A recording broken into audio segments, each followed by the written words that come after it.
maisha yako. Umekiri kwa kinywa kwa mujibu wa neno la Mungu, lakini sasa unajali, unazingatia. Nikiuliza kujali, mnaweza kunijibu majibu tofauti. Eti kujali ni kufanyaje? Kujali, anasema tutapataje kupona tusipojali wokovu mkuu namna hii? Hebu nieleze kujali kufanyaje? Vanessa asifiwe. Naposema kujali ni kuhakikisha yale ambao unafuata. Anasema kujali wokovu, kujali kufuatia wokovu na kuishi katika wokovu ambao umeupata. Neno kujali, mwalimu, kujali ni kufanyaje? Tutapataje kupona tusipojali wokovu mkuu namna hii? Kujali ni kufanyaje? Kujali ni kufanyaje? Nataka jitu la kike shupavu lenye akili inaelewa kujali ni kufanyaje. Wewe kidato cha kwanza bado naweza kutafasiria. Bwana Yesu asifiwe. Tunaposema kujali maana yake ni kuchukulia uangalifu kitu fulani. Kuishi kwa uangalifu, sema amen. Sema amen. Kwamba tutapataje sisi kupona tusipoweza kujali wokovu mkuu namna hii? Maana yake umeshaokoka, lakini ujali, uzingatie, uishi sawa sawa na maelekezo ya waliokoka, uishi sawa na maelekezo ya Bwana wetu Yesu ambaye ndiyo Mwokozi. Kanisa lisiwe kichaka cha kukuficha wewe malaya. Kanisa lisiwe kichaka cha kukuficha wewe mlevi, bali uzingatie. Sema amen. Sema amen.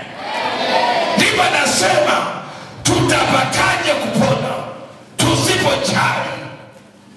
Lakini kundi la pili ni wale ambao hawajaokoka. Manake nini?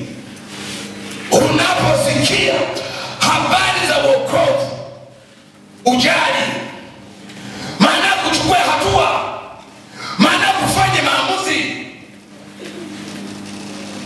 ili upate kupona. Maanake kutojali wokovu huu kuna mauti, kutojali wokovu huu kuna kifo.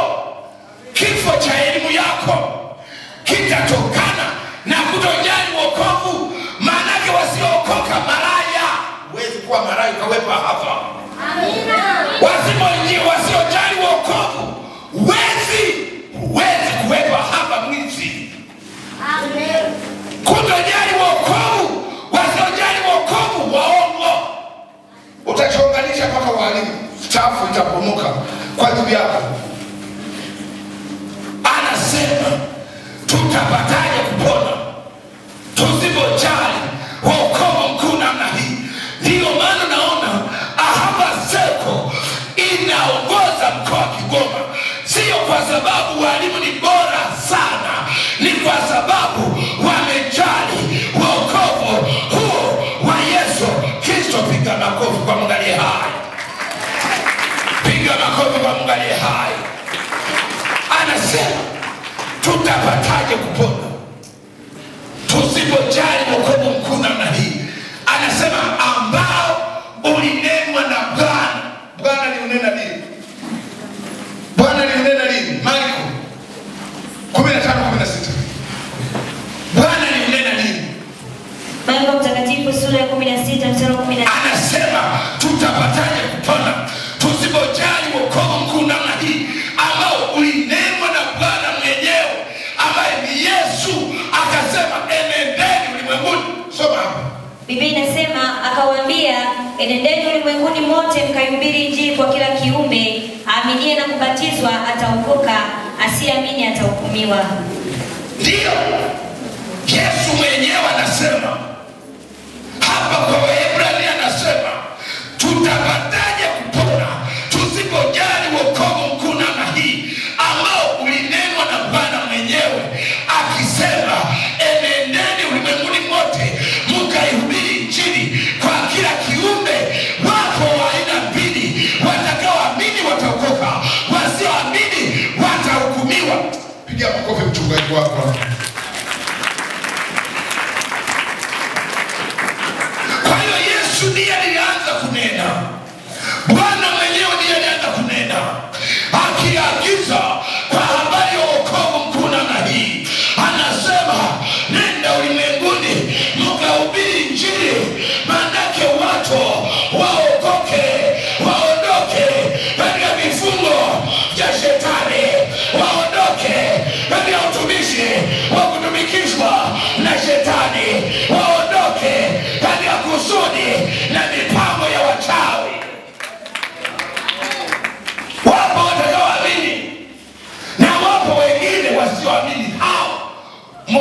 usihangaike nao. Wasioamini watahukumiwa. Anayesema huwezi ukaokoka duniani, acha seme. Maanake tumaamini nani? Tumaamini yeye anayesema huwezi kuokoka duniani, mwanadamu, au tumaamini Yesu Mwokozi? Sema amen. Sema amen. Sema amen. Hebu piga kidogo makofi.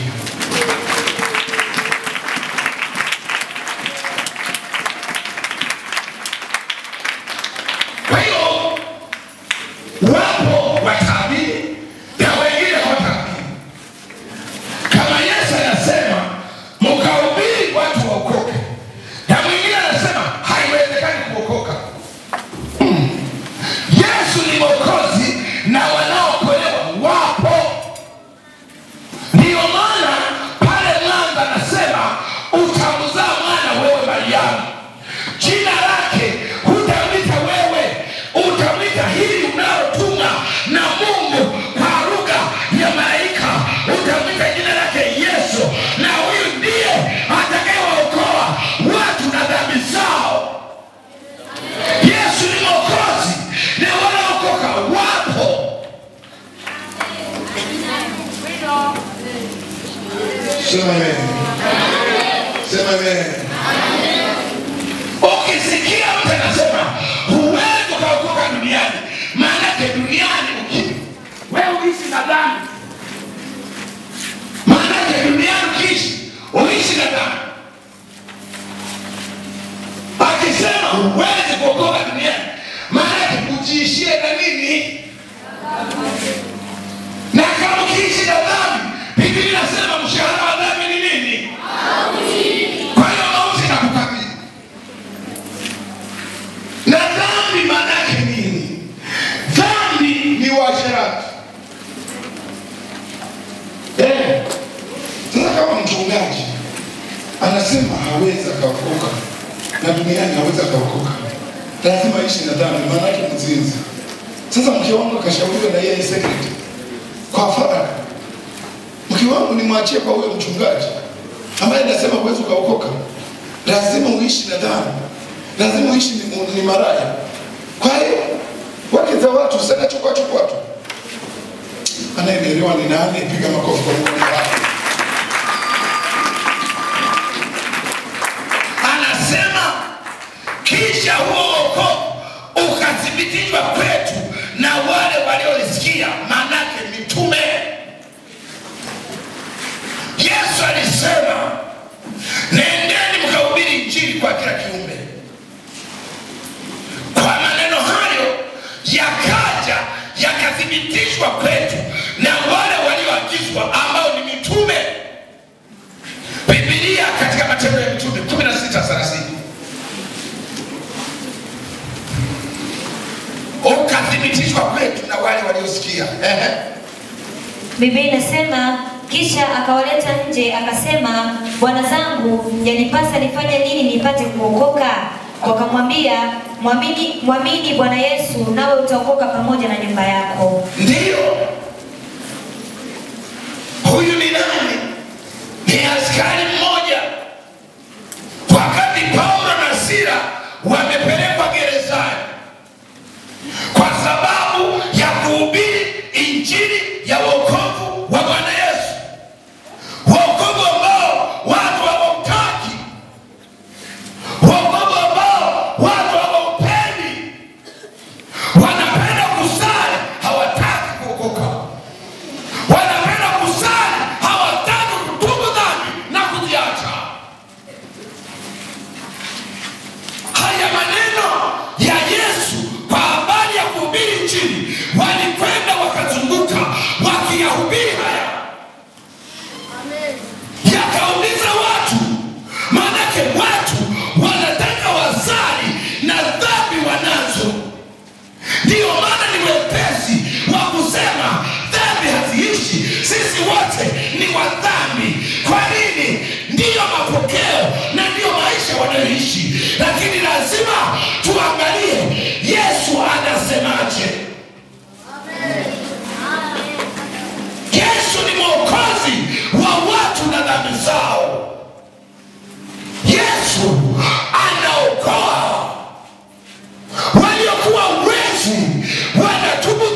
kuomba.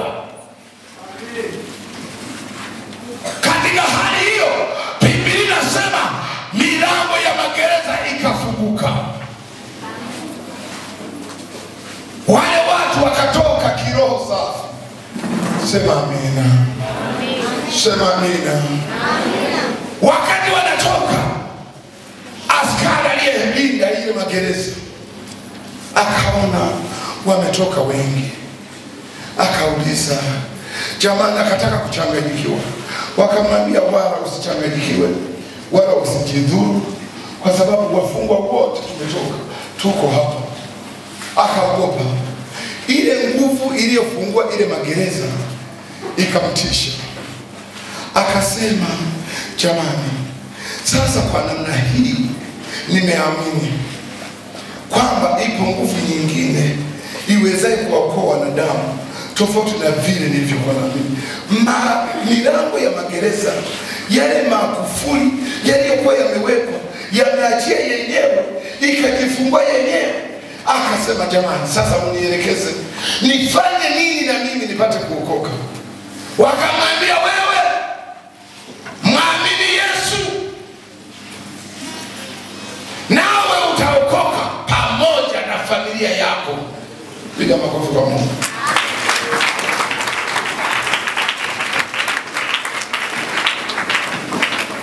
Haleluya.